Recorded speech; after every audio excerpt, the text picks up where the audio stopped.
السلام علیکم اسٹوڈنٹس، آج کا جو ہمارا ٹاپک ہے وہ ہے جی خواجہ یونس حسن شہید 8ویں کلاس کی آسان اردو ہے۔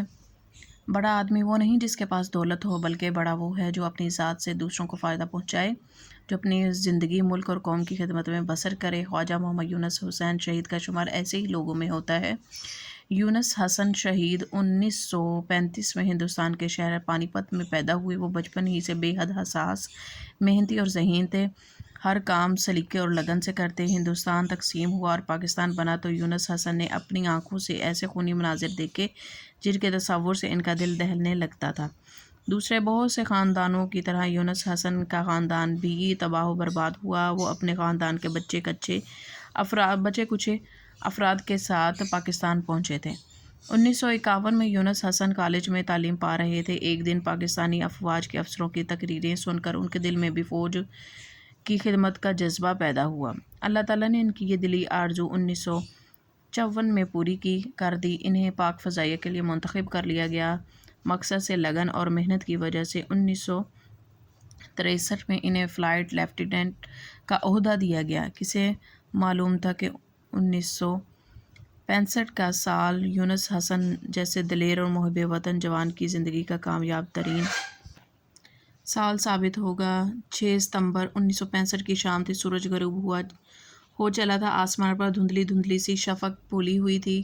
پاک فضائیہ کے 3 سیبر جیٹ طیارے گونجتے گرجتے ہندوستان کے علاقے پر اڑے جا رہے تھے۔ یہ خاص مشن تھا۔ مشن کے لیڈر سرفراز احمد رفیق، ان کے ایک طرف فلائٹ لیفٹیننٹ خواجہ یونس حسن اور دوسری طرف فلائٹ لیفٹیننٹ سیسل چودھری تھے۔ اس معرکے سے قبل بھی یونس حسن تنہا دشمن کے 2 عدد ہنٹر طیارے تباہ کرنے کا اعزاز حاصل کر چکے تھے۔ آج ان کا ہدف ہندوستان کے شہر جالندھر سے تقریباً 65 کلومیٹر جنوب میں ہلواڑے کا ہوائی اڈہ تھا۔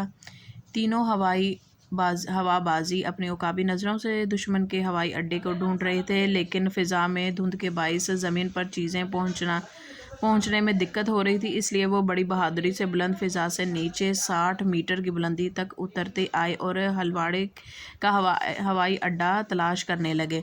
اتنے میں درجن کے لگ بھگ دشمن کے ہنٹر طیاروں کا ایک غول ان پر ٹوٹ پڑا۔ ہر ہنٹر طیارے دو کی ترتیب میں ایک دوسرے کے پیچھے چل رہے تھے۔ پاکستانی ہوائی بازوں نے فوراً ہی فضائی معرکے کے لیے تیاری کر لی۔ خواجہ یونس حسن نے اپنے لیڈر سے وائرلیس پر کہا، لیڈر چلیں ان سے 2 ہاتھ کر لیں، آپ پہلے والے کو سنبھالیں، میں دوسرے کو سنبھالتا ہوں۔ سیسل چودھری فضائی جنگ کے اصول کے مطابق ان دونوں کے عقب میں ان کی حفاظت کے لیے آگے۔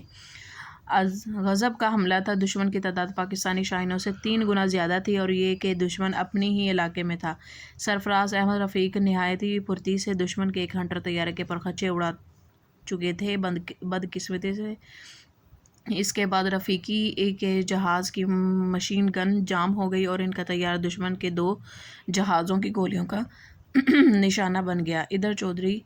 ادھر یونس حسن بھی دشمن کے ایک طیارے کے پیچھے لگ گئے تھے۔ عجب حیران کن منظر تھا، کہاں پرانا سست رفتار سیبر اور کہاں جدید قسم کا تیز رفتار ہنٹر۔ یہ سیبر کی قوت نہیں تھی، بلکہ خواجہ یونس حسن کا جذبہ تھا۔ خواجہ یونس حسن اپنے اس پرانے سیبر سے جدید ترین طیارے ہنٹر کو مار چکے تھے۔ چودھری نے بھی کمال دلیری سے ایک ہنٹر کو زمین بوس کر دیا۔ اب پاکستانی شاہین واپسی کے لیے مڑے کیونکہ ان کے طیاروں کا تیل اور اسلحہ ختم ہوتا جا رہا تھا۔ اسی اثنا میں چودھری نے دیکھا ہنٹر ان کے پیچھے آ گئے ہیں۔ وہ فوراً ایک طرف مڑے اور ساتھ ہی یونس حسن کو خبردار کیا۔ یونس حسن ایک دفعہ پھر دشمن سے مقابلے کے لیے مڑے، مگر اس سے پہلے ہی ان کے جہاز کو دشمن کی گولیاں لگ چکی تھیں۔ یونس جہاز سے کودنے کی بجائے دشمن سے مقابلے پر تلے رہے، لیکن اس معرکے سے پیشتر ہی تقدیر نے ان کو شہادت جام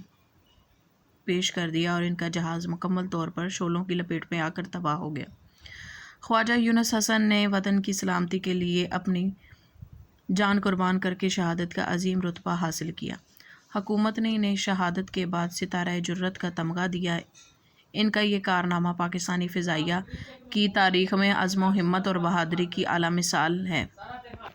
اسی میں ہی ہم اپنے جو ہے حصہ الف کے 4 سوال ہیں ان کو کور کرتے ہیں. پھر ان کا جو حصہ بے ہے، ان الفاظ کے معنی حساس کہتے ہیں بہت زیادہ جو جلدی بات کو محسوس کر لے. ذہین، سلیقہ، اعزاز مطلب انعام پر خچے مطلب زیر زبر کر دینا یا توڑ پھوڑ دینا.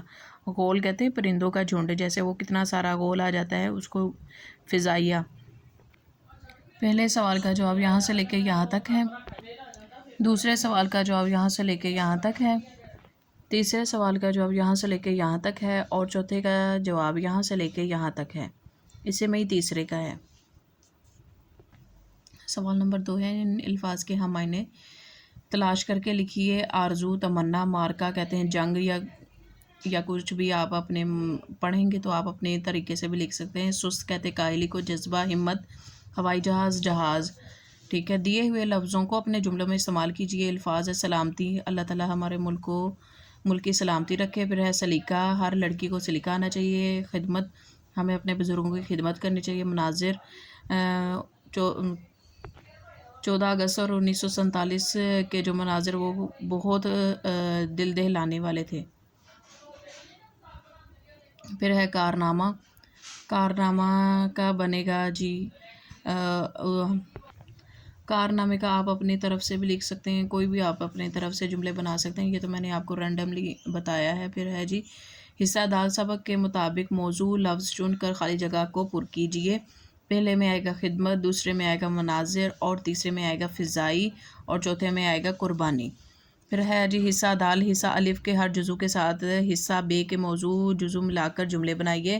حصہ الف ہے اور حصہ بے ہے. پھر میں نے حصہ بے کے جو ہے حصہ جو بے ہے اس کا پہلے حصہ الف کے 5 آئے گا، پھر پہلا، پھر چوتھا، پھر دوسرا آئے گا، پھر تیسرا. یہاں پر ہماری جو ہے لیسن اور اس کی فل ایکسرسائز میں نے یہاں پر آپ کو کور کروائی ہے، جو کہ آپ کے لیے بہت ہیلپ فل ہوگی.